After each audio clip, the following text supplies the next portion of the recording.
Hello and welcome to Hobby Jackal. Today I'll be discussing the release schedule that's been mentioned by Warhammer Community for Warcry.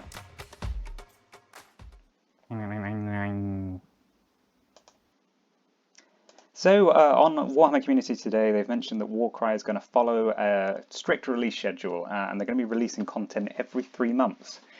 So really interestingly, they've actually specified we're going to be getting 2 new warbands and new terrain every 3 months for the course of the first year of this new edition. So I've kind of assumed here that those 3 months will go over four instances of 3 months, essentially amounting to 12 months, a full year.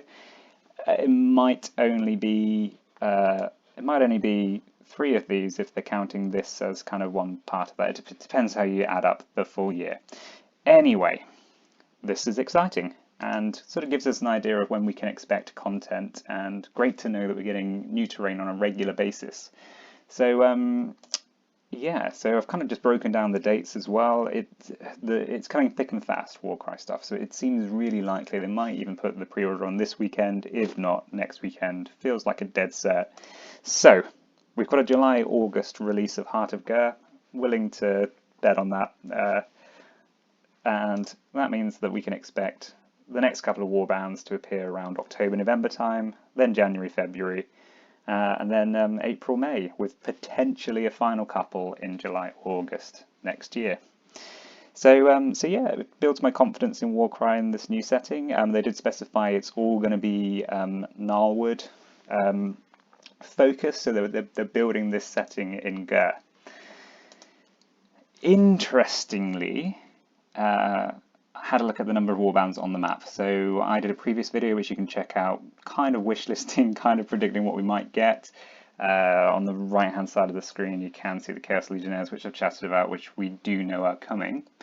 So just going back, if we're looking at this, we can sort of say actually it's reasonable to expect 10 new warbands, or at a minimum over the whole thing. So a cut 2 that we've already seen, potentially another 8, or maybe another 6, depending on how they're interpreting this kind of year window. But I think this is probably realistic. So looking at this map and the kind of hope that each one of these might represent a warband, I added them up and frustratingly they actually come to 11. So I mean, perhaps if I ignore this corn symbol that's like sneaking in down on the bottom left, but as many people online predicted, these may not represent the warbands. I was kind of hoping they would, kind of hoping for Spider Riders. I've said this in my other video.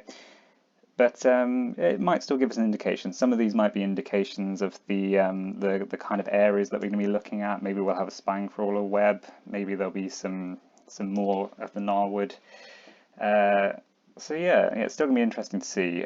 One final thing to drop in this video before I get to the end. The word lights. I'm pronouncing it word light. It might be weird light. I'm going word because of more time, and they officially pronounce Weirdstone as Wordstone. They've dropped a rumour engine which possibly could be Tzeentchian and very possibly could be some terrain, and it might be terrain for Warcry. It's a bit of a reach, so this could be something for the Seraphon, again, could link to Warcry, or it could be something completely different. But this symbol looks a bit Tzeentchy. We know we're getting terrain for this setting. It's not the biggest reach. Anyway, that's kind of all for me for today. So yeah, cheers for watching again. If you like this video, feel free to to click like and subscribe. Entirely up to you, and I'll try and make some nice buttons appear here that will just make it slightly easier for you if this kind of content is of interest. And the wonderful narration.